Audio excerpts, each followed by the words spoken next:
ॐ अज्ञानतिमिरान्धस्य ज्ञानाञ्जनशलाकया चक्षुरुन्मीलितं येन तस्मै श्रीगुरवे नमः। मूकं करोति वाचालं पङ्गुं लङ्घायते गिरिं यत्कृपातमहं वन्दे श्रीगुरुं दीनतारिणं। कृपया क्षमतामपराधिजनं खलु शायुतशक्तसुदीननरं। सुपथे परिचालय सर्वदिनं प्रणमामि च माधवदेवपदं। वाञ्छाकल्पतरुभ्यश्च कृपासिन्धुभ्य एव च पतितानां पावनेभ्यो वैष्णवेभ्यो नमो नमः। नमो महावदान्याय कृष्णप्रेमप्रदायते कृष्णाय कृष्णचैतन्यनाम्ने गौरत्विषे नमः। पञ्चतत्त्वात्मकं कृष्णं भक्तरूपस्वरूपकं भक्तावतारं भक्ताख्यं Namami भक्तशक्तिकं।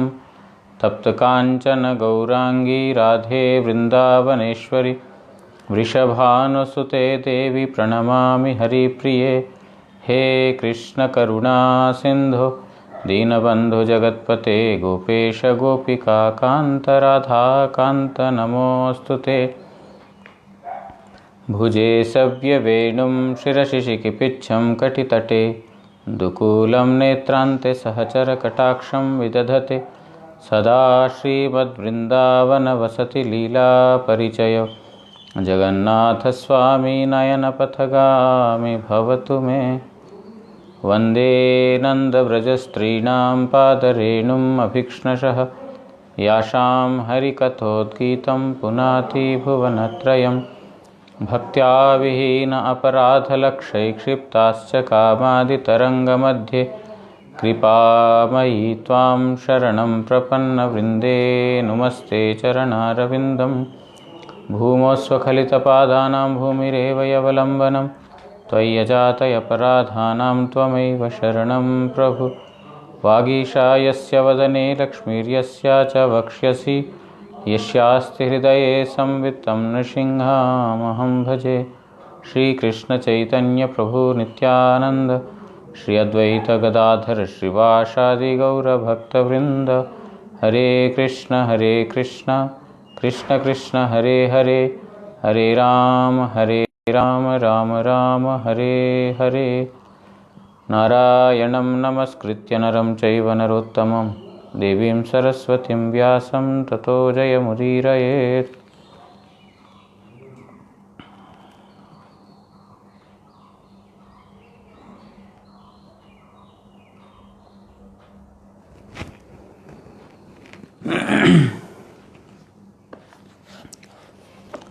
We are reading from Srimad Bhagavatam, 11th canto, 7th chapter. We will read verse number 40 today. 40, no? No. 39. So we heard yesterday that from earth he learnt two things. One is to be forbearing and other is to live for the benefit of others. Okay, this is what we heard yesterday, to live for the welfare of others. Just like the mountains, they produce trees, they produce water, and they produce grass, everything which can be utilized in the service of everyone. But the mountain himself does not enjoy those things.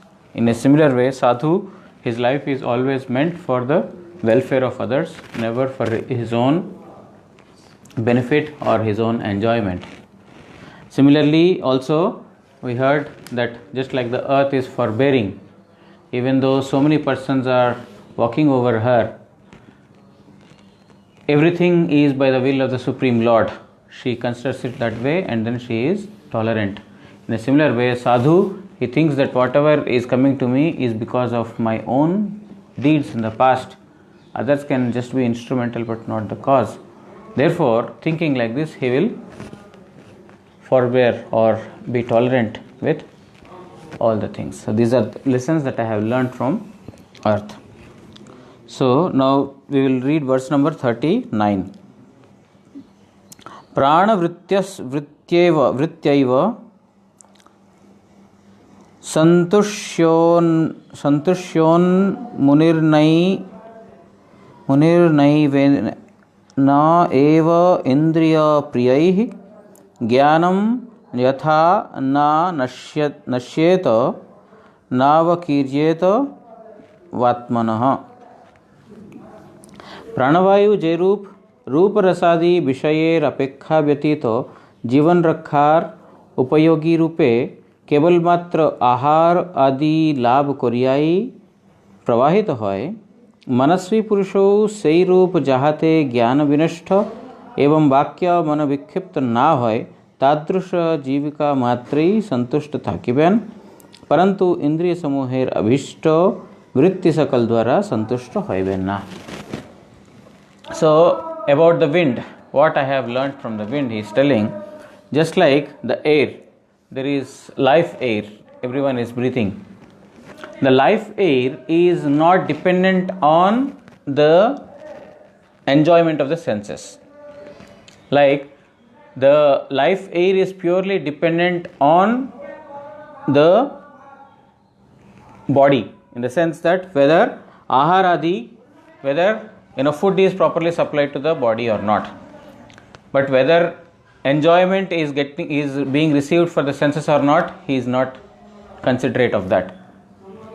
He is, although without the life air one cannot enjoy, the life air in itself does not wait for the, or does not expect enjoyment. In a similar way, great saints, sadhus, what do?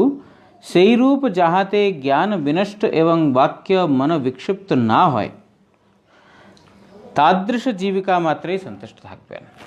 They will be only pleased with minimum necessities of the body, but at the places where their knowledge is not distracted, their mind is not distracted, so they only accept whatever is required for the sustenance of the body, that's it. Just like the air, it only sees whether food is being supplied to or not, the life air, but it does not really depend on whether one's sense gratificatory activities are fulfilled or not. In a similar way, sadhus also, their life is merely for the sustenance of the body itself. Whatever they accept, it is just for the maintenance of the body, but not for enjoyment. On the contrary, they will not go to a place where there is enjoyment, or where there is a chance of their knowledge getting distracted or the mind getting distracted. परंतु इंद्रिय समूहेर अभीष्ट वृत्ति सकल द्वारा संतुष्ट होइबेन ना, but they are never pleased when the senses are pleased.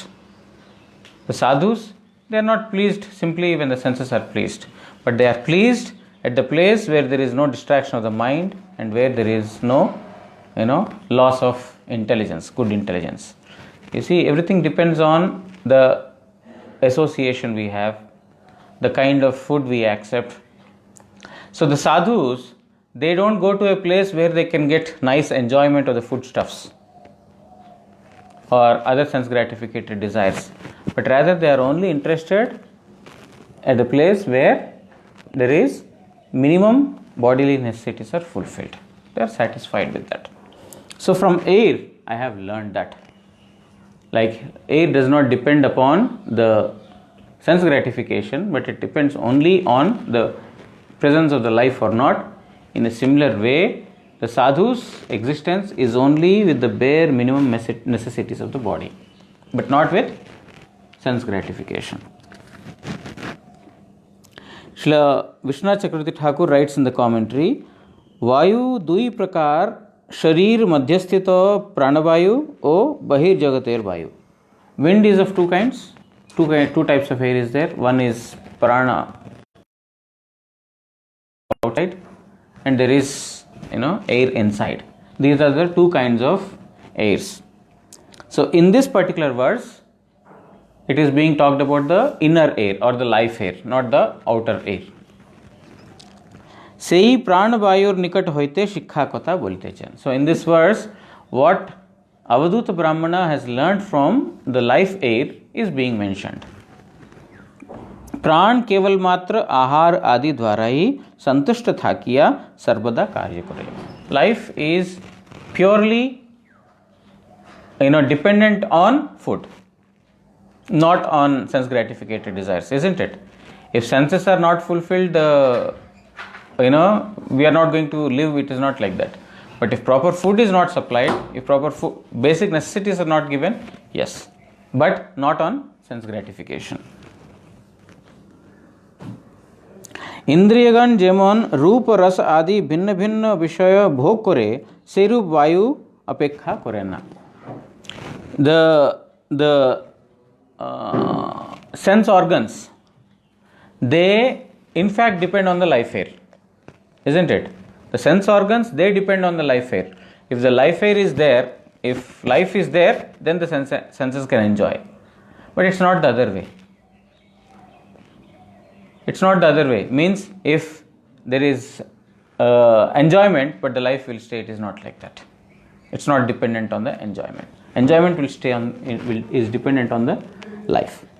So here he is saying that प्राण केवल मात्र आहार आदि द्वारा ही, only by sustenance of the body, the mind will be, the life will be pleased. But इंद्रियगण जेमन रूप रस आदि भिन्न भिन्न विषय भोग करे. But all these sense organs, they have different demands. Life air has only one demand, that is, there should be food in the stomach. That's it. That is the only thing that is required. But each of these sense organs, they have different demands. सेरूप वायु अपेक्षा करे ना. मुनि व्यक्तियु सेरूप प्राण वायु न्याय आहार मात्रे संतुष्ट थाकबेन. So even the munis, just like this prana vayu, life air, they are also pleased with the bare minimum food. प्राण वृत्ति जाहाते विकल ना होय सेरूप आहार आदि करें. So what kind of food they accept?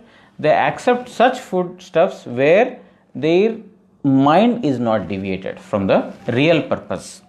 The real purpose is to serve Supreme Lord, to please Supreme Lord.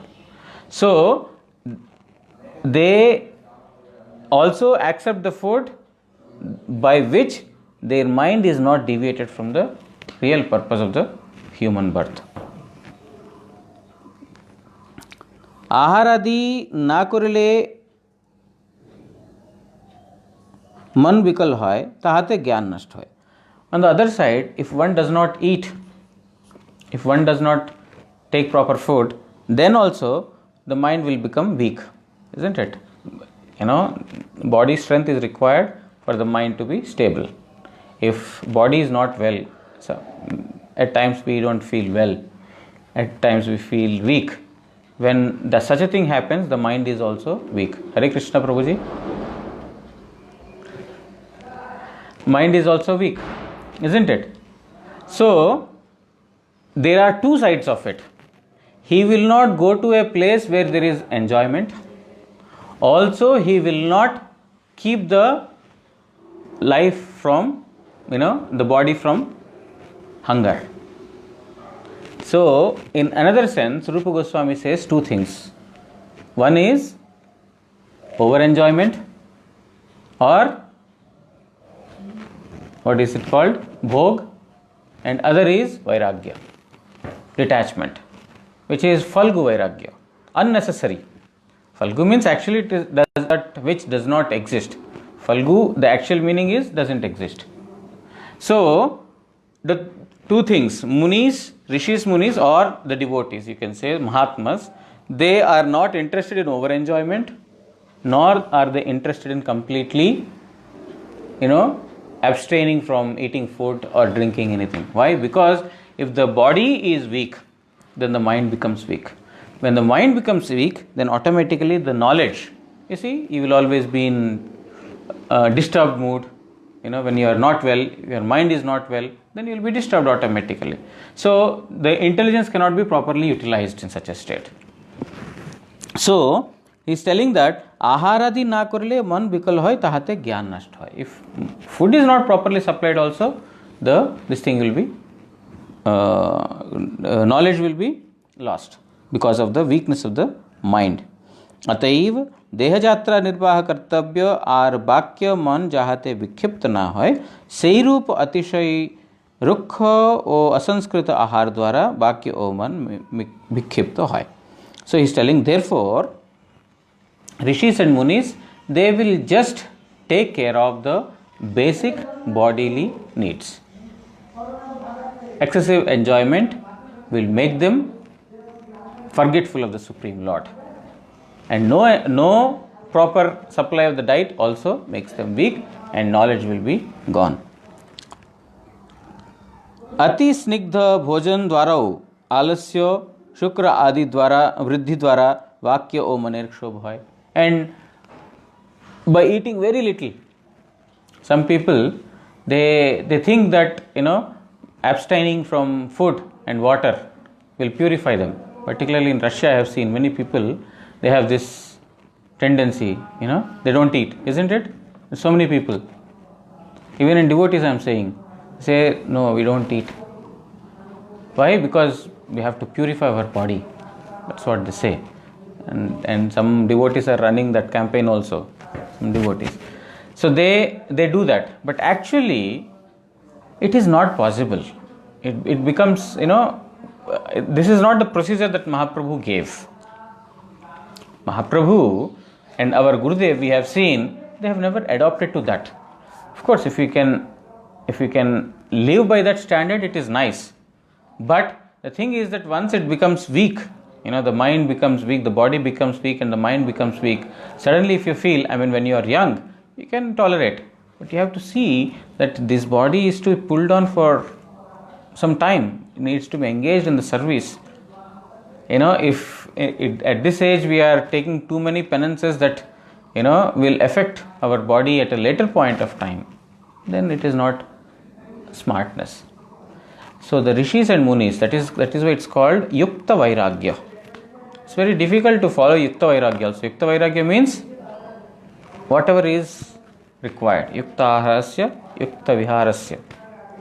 Ahar and Vihar, everything means food and wandering, all this, whatever is required. Everyone should, wander also in a limited way. No, I will just stay in the room in one place, I will not do anything. No, this body requires some, wandering also, going here and there. Some food, all the sense organs require their, food. All the sense organs have their food. Like stomach has this food, eyes also have some food. They want to see nature. They want to be at some place which is with scenic beauty or whatever. And nose also wants to have nice smell.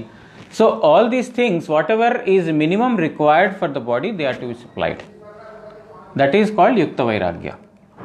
But overly enjoying or overly supplying more than required is enjoyment, or not supplying at all is Falgu Vairagya. So Munis from the life air, they take this lesson that just like the life air is independent of whether the sense organs are being supplied with enjoyment or not, in a similar way, and they are dependent only on whether there is prana, whether there is life or not. In a similar way, the sages, they are only looking for the place where they can nurture their spiritual path. They are only dependent on whatever is minimum required to maintain the body, not on unrestricted sense enjoyment.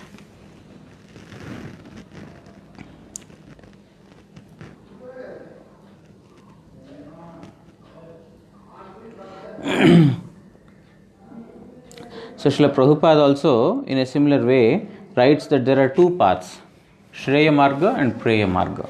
The path that is liked by the senses, it's called Preya Marga. Preya means that which appeals to the sense organs. What appeals to the sense organs? You give nice food, you give nice bed. At the time of performance of the activity, you will feel happy. But the result of it is bad. That is called Preya Marga. Preya means that Priya means dear. That which is very dear to us. All of us are usually eligible for this Preya Marga. We want to perform devotion to some degree, but being addicted to Preya Marga. But the other thing is called Shreya Marga. Shreya means that which is beneficial. At the time of performance of the activity, it is little difficult. But the end result is very good. That is called Shreya Marg, that which is beneficial. Like, any devotional related activity, it is very difficult to while performing it, but the end result is very good. So Srila Prabhupada writes about these two paths, about the Shreya Marga and the Preya Marga. While we supply the fuel to the sense organs in the Shreya Marga, in the Preya Marga, then the mind becomes overly agitated with these material fueling of the, as much fuel you supply to the sense organs, so much enjoyment they will look after, they will seek for. But in the Shreya Marga, just like the sadhus, what they do, they are simply dependent on what is the bare minimum necessities of the body, and apply their life in the service of the Supreme Lord. So Srila Prabhupada talks also about Falgu Vairagya, that which is a false renunciation, and also Yukta Vairagya. Yukta Vairagya Avalamban Purvak Preyapat Bhagavat Sevai Niyukta Havai. Avalamban Purvak Preyapat Bhagavat Sevai Niyukta Havar Avashyak. So one has to accept Yukta Vairagya and then apply oneself or engage oneself in the Bhagavat Seva, in the service of the Supreme Lord. That is what is important. So from the life faith, this is the lesson that Avadhuta has learnt. Being independent of sense gratificatory desires, stay only for the purpose of the Supreme Lord. विषयेन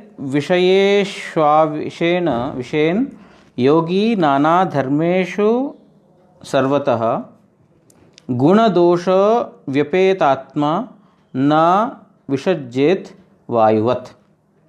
योगी पुरुष सुख दुखादि चिंता रहित चित्ते नाना गुणयुक्त विषय समूह भोग करियाओ वायु न्याय सर्वत्र अनासक्त थाकिबे. So now in this verse he is talking about the outside air. One is the life air inside, and now the wind outside, the air outside. So in this particular verse, that is being talked about. He says, yogi, a devotee. Yogi means a person who is controlled sense organs. What does he do? Sukha dukkhadi chinta rahita chitte nana gunayukta vishaya samoha bhog kariyao. While living in this material world, we get so many distresses, so much happiness. Sometimes we get happiness, sometimes we get distress. But among all these things, he remains unattached. He is not like yesterday or day before we heard that he is not overly joyed when he gets something, or he is not become very dull or morose when he is dukkha, in distress. In both these situations, whether happiness comes or distress comes, according to the trigunas, according to the influence of the trigunas in this material world, whatever his state be, he remains totally unaffected. Just like the wind. How? Like the outside wind is there. क्या कर रहा है वो? Today at 5 o'clock there is some special time, astrological. So they say it's very auspicious to play kartas or play gong, and everywhere they will do something. Oh, I see. They will do for 5 minutes. Oh, acha, okay. Oh, Prime Minister has called for something like that, na? Something even morning he told everyone, and in his phone they told everyone to do it.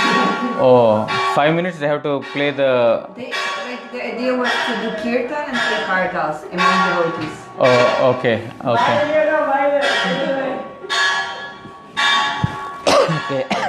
But we are doing that only, na? Harikatha is supreme.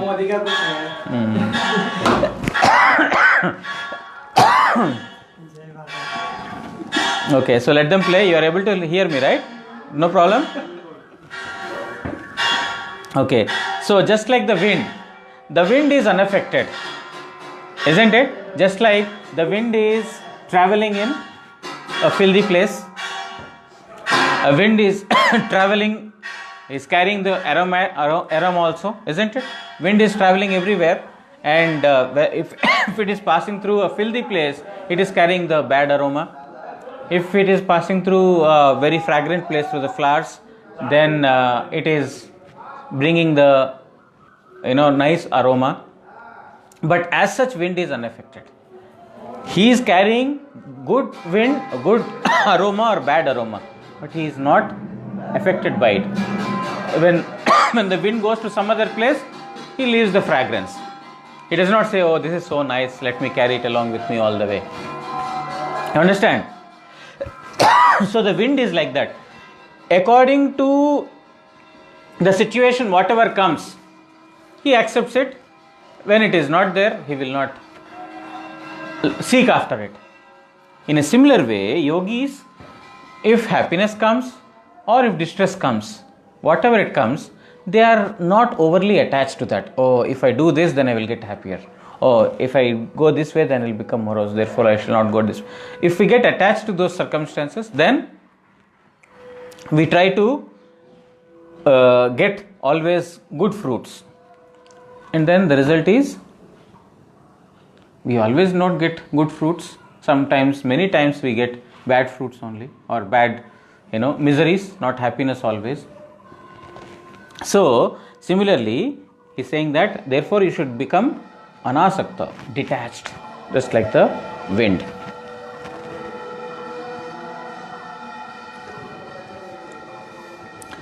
Vishwanath Chakravarti Thakur writes, आप लोगों को समझ में आ रहा है? नहीं समझ? तुमको हिंदी में समझाना पड़ेगा. बहिर्वायु होते शिक्षार कथा बोलतेছেন. From the external wind, internal wind we heard before. From the outside wind, what lesson is there? He is telling, বিষয় গ্রহণ করিলেও তাহাতে আসক্তি করবেন না. When you get some material happiness, don't get attached. Just like we heard the story of Bhenda Bhagat 3-4 days ago, right? One devotee who was worshipping the deity of Lord Ramachandra, and several disciples of Samartha Ramdas, they wanted to follow their guru, because wherever guru goes, they will get nice happiness. So they were seeking for happiness. They were not seeking for the association of their guru. Not that, oh, our Gurudev is going, therefore we want to be with Gurudev, we shall go along with him. No, that was not their motive. Their motive was, they were attached to the pleasures. But a devotee, a yogi, is never attached to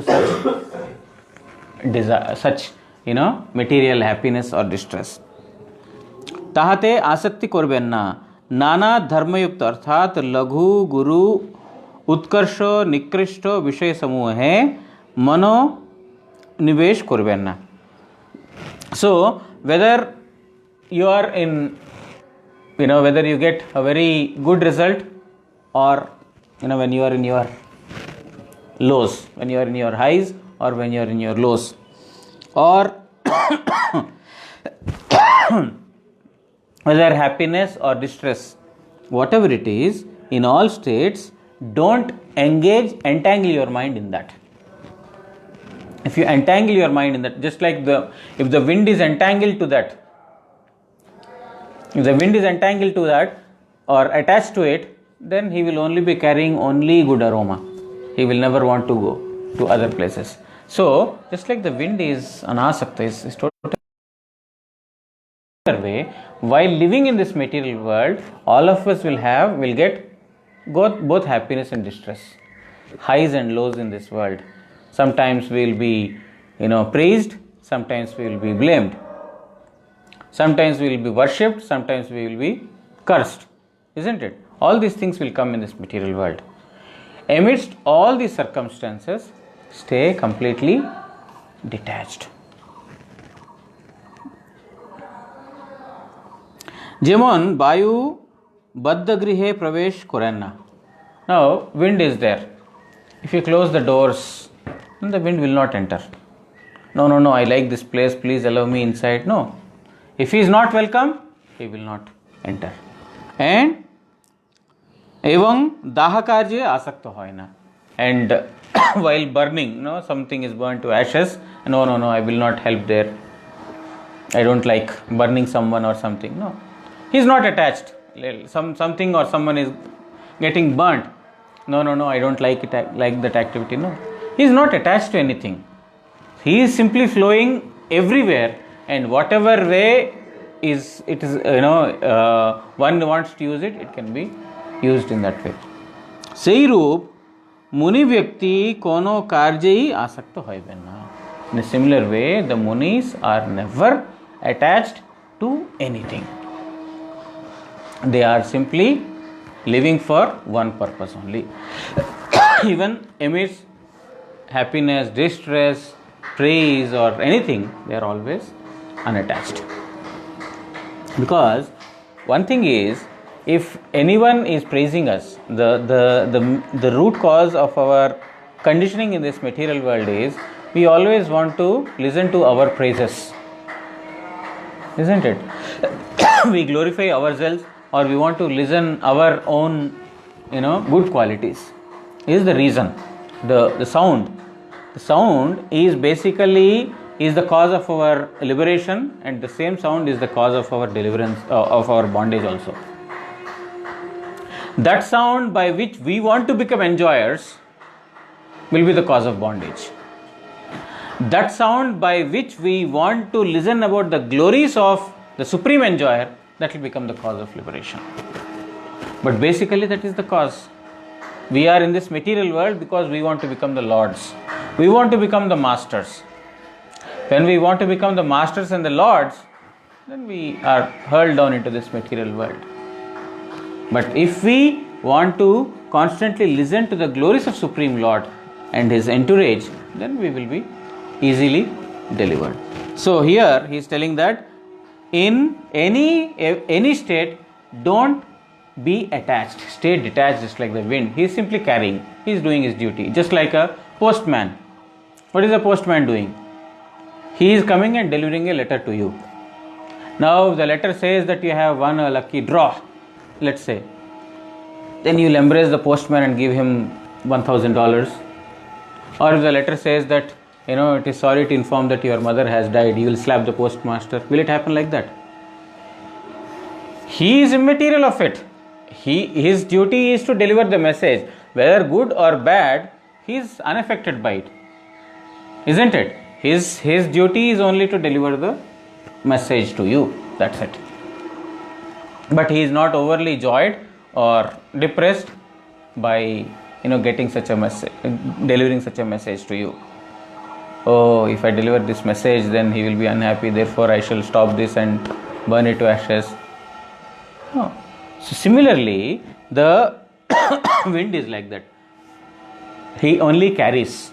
Similar way, the mind also should be that way. The yogi's mind is like that. Srila Prabhupada writes in this way, Abhyavasayi chanchal hriday rupa rasa gandha shabda sparshadi bhoge niyukta thakay nana prakar dharana poshan kore. So, that mind which is not stable, the restless mind, he is always looking after various sense organs, the sound, touch, taste, etc. So, the sense organs are looking constantly for this sense gratificatory desires, and once they are not fulfilled, the mind becomes restless, unstable.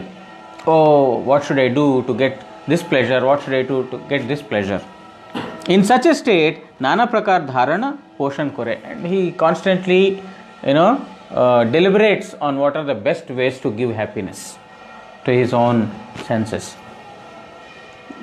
It's like I give a very common example that I have particularly seen in Bombay when I was there, that in order to gratify their tongue, they travel by local train, like in Kalyan. From Kalyan they travel to CST. It is like By local train it is 1.5 hours journey. Just to gratify the tongue in that particular station or in that particular location, they get nice dosa or they get nice gulab jamun, whatever Gujarati item is available or South Indian item is available. For that purpose, they travel all the way, 1.5 to 2 hours the journey all the way to eat, and then again travel back that 1.5 2 hours. Why? Because they are overly attached to that taste. So in this way, those persons now they will be restless. They cannot go out. They cannot eat now. There is ban. They cannot go out now. Oh, where can I get now? How can I eat? What should I eat? As if they have nothing to eat. But those who are not attached, those who have, okay, whatever is there, let us be happy with it. So their mind does not become restless. तज्जन्य गुण और दोष प्रवृत्ति चिंतनीय विषय समूह ताहार ऊपर विक्रम प्रकाश करे. So this is good, this is bad, this should be done, this should not be done. In this way, for in terms of sense enjoyment, or if I do this I will get sense enjoyment, if I do this I will not get sense enjoyment. So they will be constantly thinking about that. The mind will be basically full with these thoughts only. How can such a mind think about Supreme Lord? The mind that is constantly thinking about how to enjoy or where to get material sense gratificatory desires, how can that mind, विभिन्न दिके प्रवाहमान वायु जैरूप चांचल्य सृष्टि करे विषयेर बहुत्व निबद्धन সেই রূপ अस्थिरता जीवेर संयम धर्म के विनाश करिया गुण दोषादिते व्यापृत करे. So here Prabhupada is saying another direction to the wind. What can be learned from external wind? Just if the wind is flowing in all different directions, so many different directions, then what happens? There will be lot of chanchalya, there will be lot of disturbance, so much chaotic. If the wind is flowing in all the directions, so much of chaotic situation is, raised. In a similar way, if the sense organs are running in different directions, from external wind, another lesson he is telling. If the mind is running in different directions, so where can I get to satisfy my eyes? Where should I go to satisfy my nose? Where should I go to satisfy my tongue? So if the mind is disturbed in different ways, just like the wind is, disturbed, wind is flowing in different directions and it disturbs and creates chaos, similar way, the mind will also become chaotic. व्यवसायात्मिका बुद्धि ग्रहण करिया एकायन पद्धतिते हरि सेवा कराई परम प्रयोजनीय. Therefore, one should be fixed in one's consciousness. One's mind should be fixed. What is my goal? What is my target? My target is to please Supreme Lord Shri Krishna. If there are too many things in the mind, then the mind becomes more and more disturbed. There should be only one target, to please Supreme Lord, and that is prayojan. That is our target, that is our goal.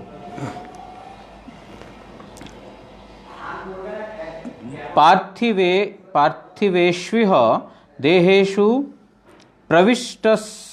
प्रविष्टस्तुद गुणाश्रयः गुणैर्न युज्यते योगी गंधैर्वायुरिवात्मदृक्.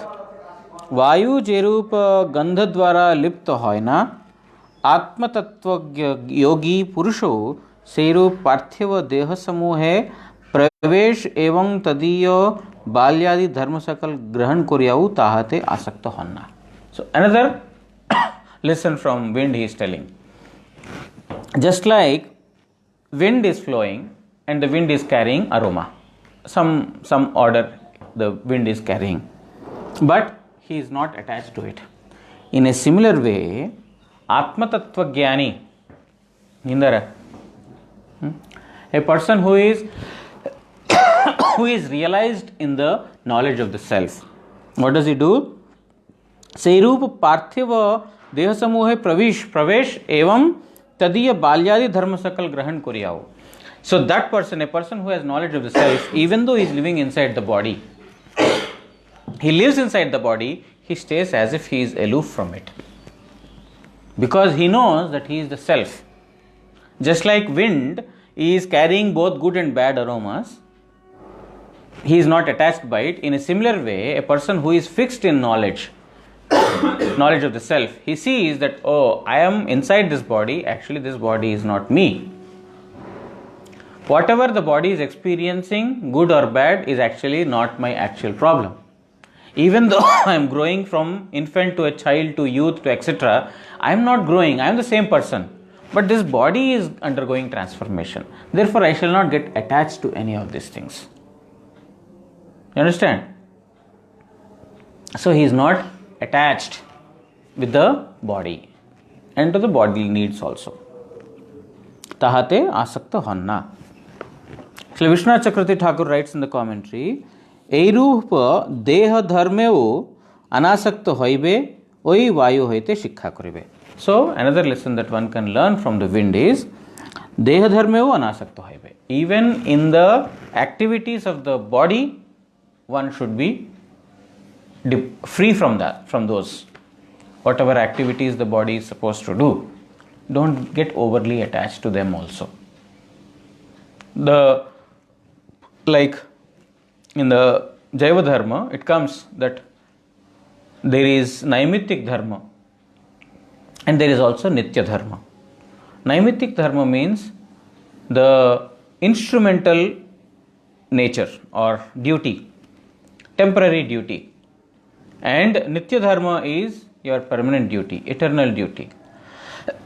So, that which is temporary, whatever is in connection with the body is going to be temporary. Why? Because the body is temporary.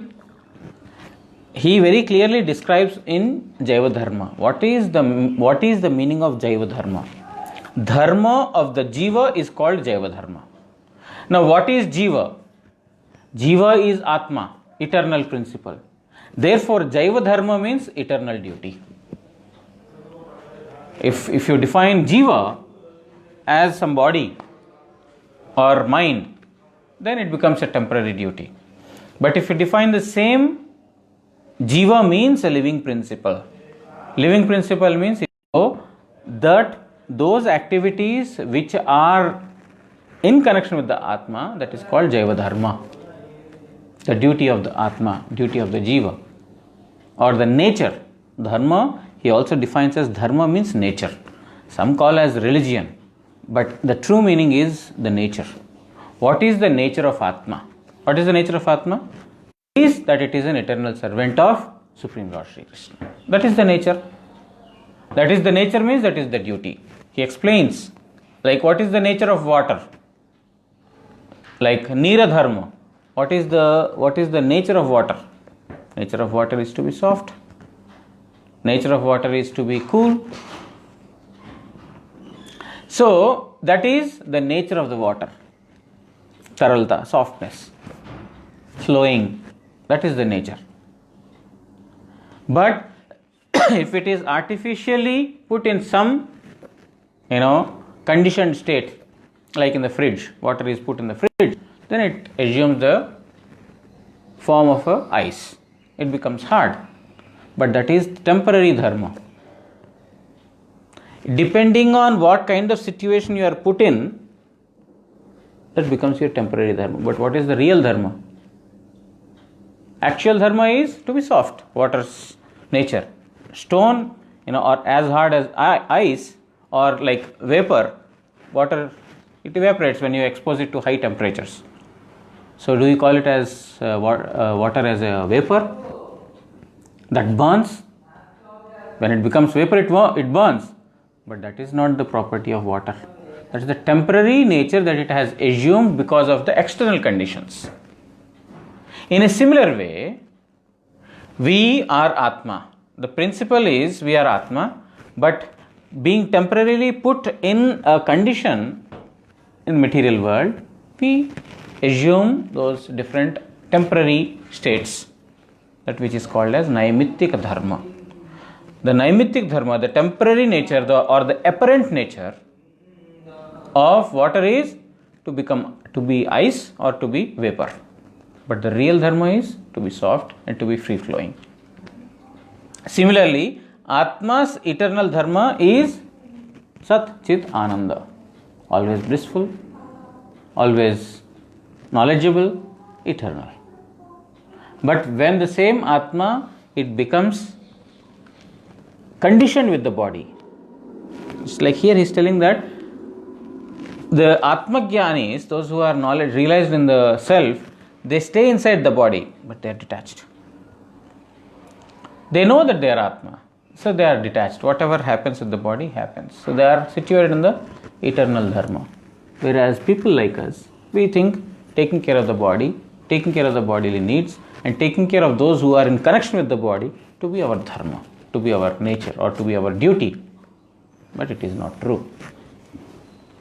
So he is telling that Deha dharmevu anasakta hoibe. So just like the wind, stay aloof from the activities of the body. While performing, you are performing materialistic bodily activities, but you stay aloof from it. Like Bhaktivinoda Thakur writes in that bhajan, Udila Aruna, what does he say?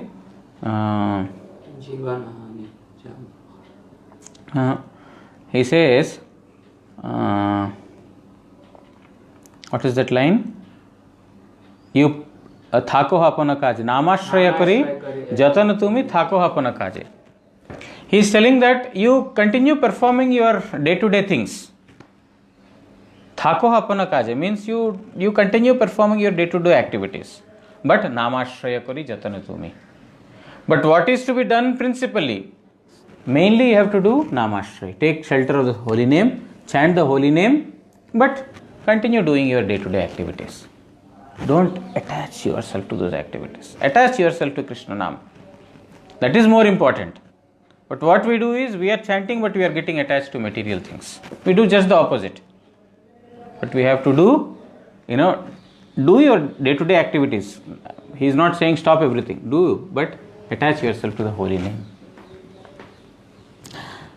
Sugandha o durgandha yukta vayu anubhav hoileu vayu jemon tahate asakta hoy na sei roop deha dharma yukta hoyau ami taha hoite prithak.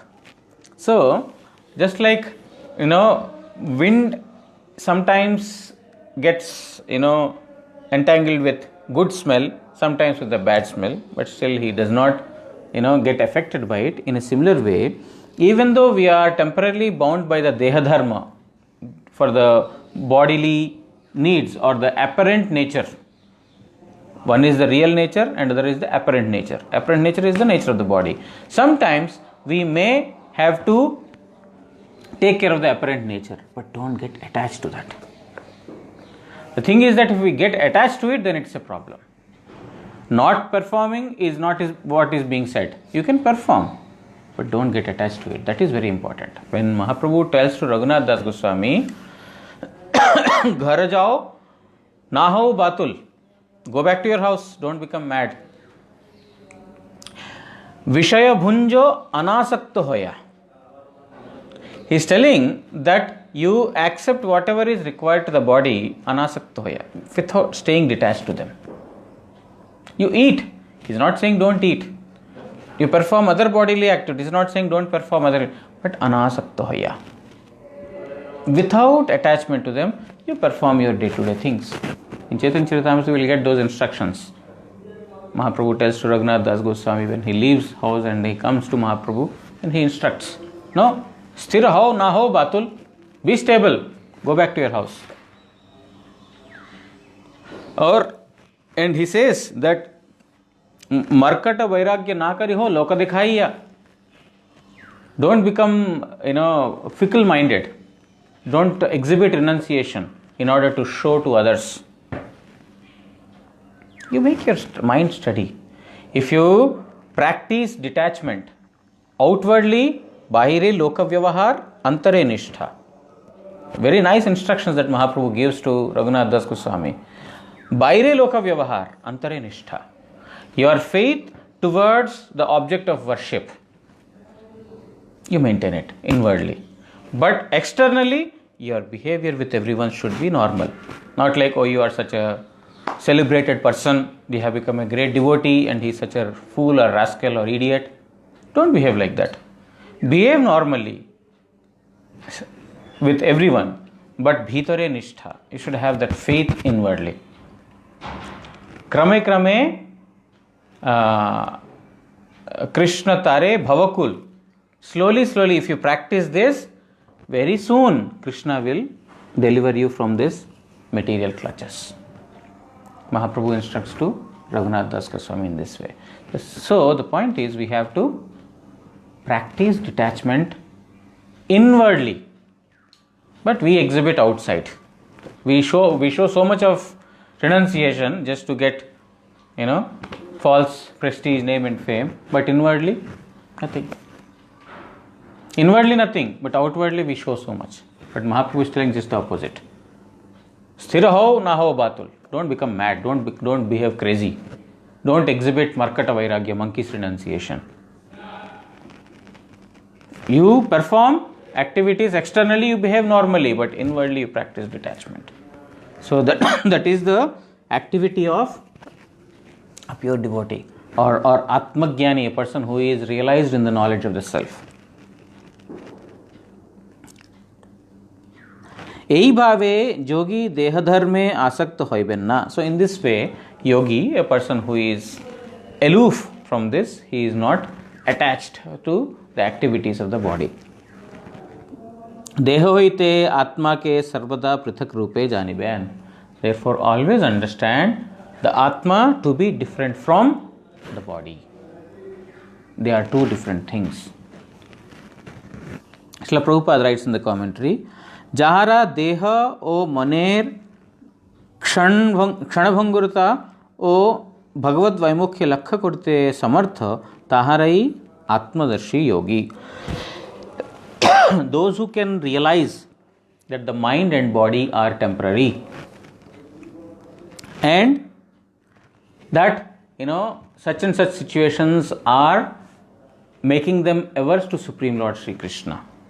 A person who can see this, that this mind and body both are temporary, and that these are the situations where I am getting averse to Supreme Lord Sri Krishna, or these are circumstances where I am becoming forgetful of Supreme Lord Sri Krishna.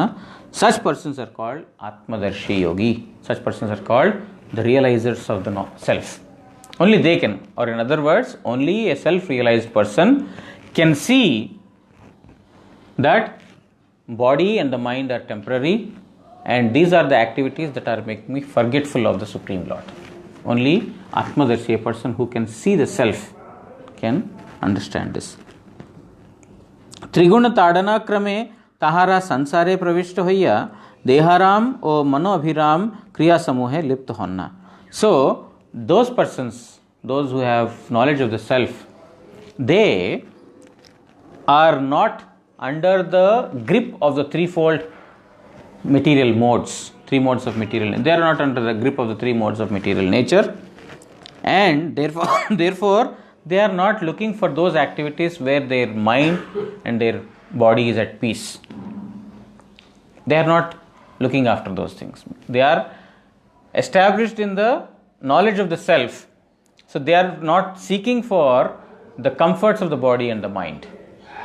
Oh, where will my mind be peaceful? Oh, if I chant the holy name. No, they are not chanting the holy name for peaceful mind.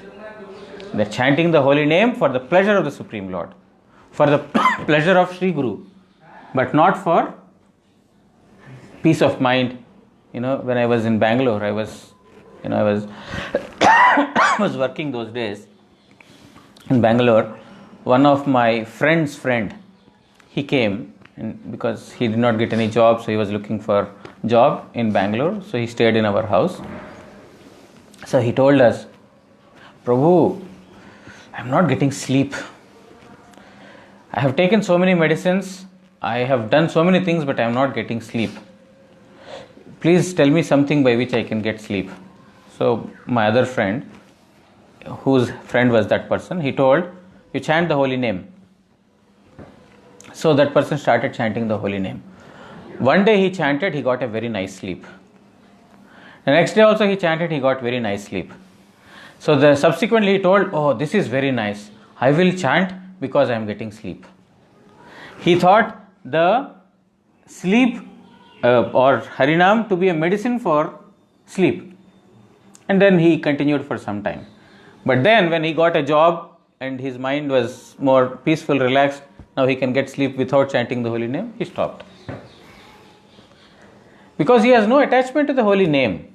Deharam, temporarily he used it for some time, for bodily happiness or for the mind's happiness, for the peace of the mind he used temporarily.